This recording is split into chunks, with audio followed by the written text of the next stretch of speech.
The Ryder Cup event has always been an event that promises to be captivating and exciting. But the upcoming international tournament is already being flawed by the never-ending LIV Golf controversy. It took a long time for LIV Golf to get the support of the golfing community after its launch. The PGA Tour was unhappy when its players started joining LIV Golf. It then made a rule that henceforth any PGA player who moves to LIV Golf will be suspended from competing in PGA Tours. However, with the news regarding the PGA-LIV merger, it appears that both the United States and European teams will still remain with the same principles they had prior to the announcement regarding the future involvement of the LIV players. But with the Ryder Cup being just around the corner, which most golf players are geared up for, what is going to be the fate of LIV Golf players? Will they be allowed to partake in the Ryder Cup tournament, considering the fact that the PGA suspended them from playing in their tournaments? Should the United States and Europe allow them to participate in it? Leave a comment with your thoughts below.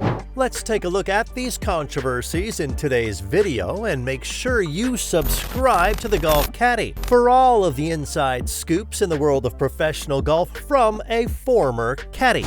The 44th Ryder Cup will be held at the Marco Simone Golf Club located in Rome, Italy, and will take place at the end of September. Usually, one would only experience the drama of an international golf event when the tournament is ongoing. But this edition of the USA vs. Europe tournament already has everyone grabbing their popcorn with the drama and unlimited controversies that have already ensued even before the players stepped on the field.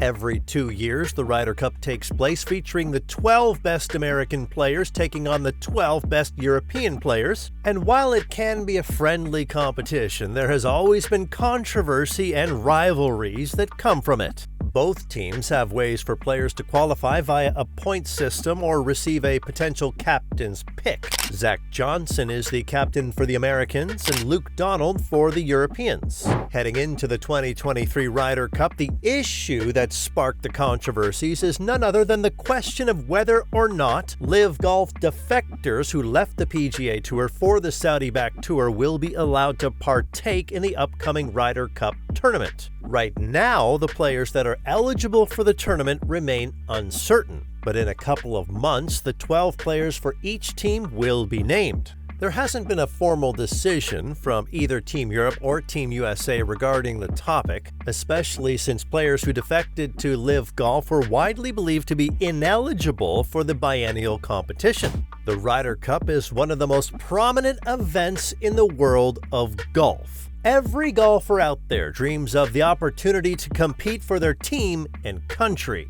This year's European team captainship title for the Ryder Cup was given to Luke Donald, who replaced Henrik Stenson after the 2016 Open Championship winner moved to the Saudi-funded tour. Stenson was aware he would lose his captaincy when electing to join LIV, along with other players knowing the potential departure of them from this event after joining LIV. This led to much speculation that the European players that also defected to LIV will not be allowed to play. This would include some of the greats, including Sergio Garcia, Ian Poulter, and Lee Westwood, who have been staples for the European squad the past 20 years. While some people applauded the decision, others felt it was unfair to treat the LIV defectors in that manner. Just last year in October, the PGA Tour Commissioner Jay Monahan pronounced the suspension of all LIV Golf players from the American Tour and other events that relate to it, like the Ryder Cup and President's Cup. However, several of the defectors, led by Phil Mickelson, a prominent professional golfer, made a move to sue the PGA Tour for suspending them. But at some point, Mickelson and many others dropped their lawsuit against the PGA. And now, the Ryder Cup being only a few months away, as it is slated to take place in September, the Saudi-funded tour players have still not been cleared to take part in the upcoming competition. On the other hand, the 2023 PGA Championship is open to accepting LIV defectors to play during the competition. The PGA of America's ranking system also states that LIV Golf defectors are still eligible to receive points in the direction of instant eligibility. This raises the question if the same will be allowed for the Ryder Cup. Certain PGA top officials have expressed their opinions on the issue. The CEO of the PGA of America, Seth Waugh, said to the media that he believes members of a Saudi league are not going to qualify to participate in the Ryder Cup and PGA championships because players who have been banned or suspended by the PGA Tour would most likely not earn enough points to qualify. This changed after Brooks Koepka finished second at the 2023 Masters and first at the 2023 PGA Championship, all but solidifying him as a qualifying member via points. The PGA of America recently explained that the United States will allow LIV Golf players to participate should they qualify via points, but they have not commented regarding the captain's picks. Another important personality in the golf scene, CEO of European PGA Tour Keith Pelley, says that LIV Golf players can still be allowed to represent the European team in the Ryder Cup if the sanctions are not placed upon them. I think it will be tougher for them, LIV players, to get in through the qualifying way if we indeed pose sanctions. They are still very eligible if they qualify or if Luke Donald feels that they need to be on the team. He says that the sanctions only make the team lose key players who will be helpful to them in the competition. Keith explains that such situations cannot be helped, but in a situation where the players are qualified, it would be wrong to lose them due to some sanctions being placed upon them. We are not banning these players. In order to play in the Ryder Cup, you have to be European and you have to be a member of the DP World Tour. And there's two ways to get in. You can qualify, and there's 6 qualifying spots, or Luke Donald has 6 picks totally at his discretion, Keith emphasizes.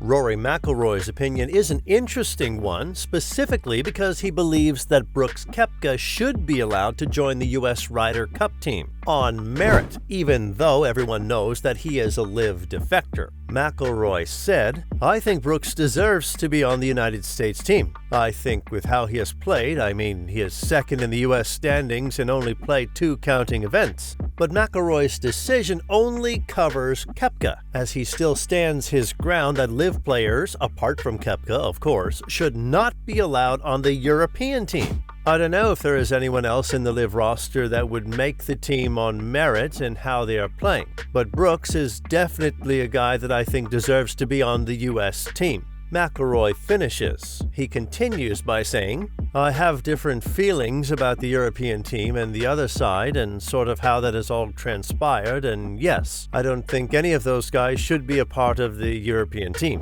Koepka can, however, not play in PGA tours due to his move to the Saudi-funded tour, but he is very much eligible to be on the U.S. Ryder Cup team because of the qualification points he has earned, according to McIlroy. But it all boils down to the decision of both team captains. U.S. Ryder Cup team captain Zach Johnson and European Ryder Cup team captain Luke Donald, as they are in charge of picking the 6 players each that will participate in the game regarding the other LIV players unless any somehow qualify, which is a long shot. On the flip side, John Rahm feels that the European team should feature the best players and give them the best chance to beat the Americans, even if it includes LIV golfers. It's the best Europeans against the best Americans, period. And whatever is going on, who is playing LIV and who is not playing LIV, to me shouldn't matter. It's whoever is best suited to represent the European side. And I have a hard time to believe that the most successful player Europe has had on the Ryder Cup isn't fit to be on the team in Sergio Garcia. In an interview that had various media houses present, American Ryder Cup captain Zach Johnson said, "No decisions have been made as regards the fate of the LIV golf players yet. There is still a lot of time in that regard and so many fluid factors involved," he added. Johnson claims that while trying to conclude the players that will be added to the USA team, a lot of factors need to be considered. He also said that he would not refuse anyone from joining the team if they qualify to be a part of the team. I will add that when it comes to that notion, there's numerous factors as I mentioned, but I am going to rely heavily on, actually, looking back at my previous cups that I have been a vice captain, I'm going to rely heavily on the guys that actually make the team because it is their team. So I don't know who those 6 guys are going to be, obviously, but their ownership and their opinions will weigh heavily into what we decide to do, Johnson said.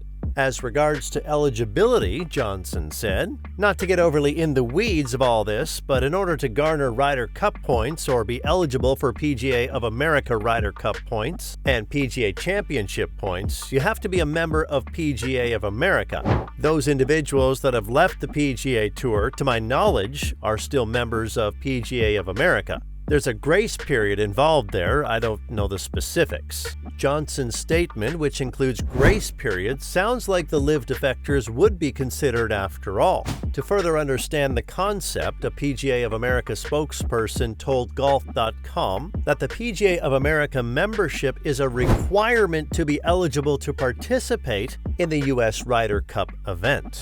The source also mentioned that there are classifications under the PGA of America membership rules that allow LIV golf players to retain their PGA of America memberships. So what do you think should happen? Should LIV players like Sergio Garcia, Dustin Johnson, Bryson DeChambeau, and others be allowed to play in the event? Or should the Ryder Cup remain mainly a PGA event and exclude breakaway members?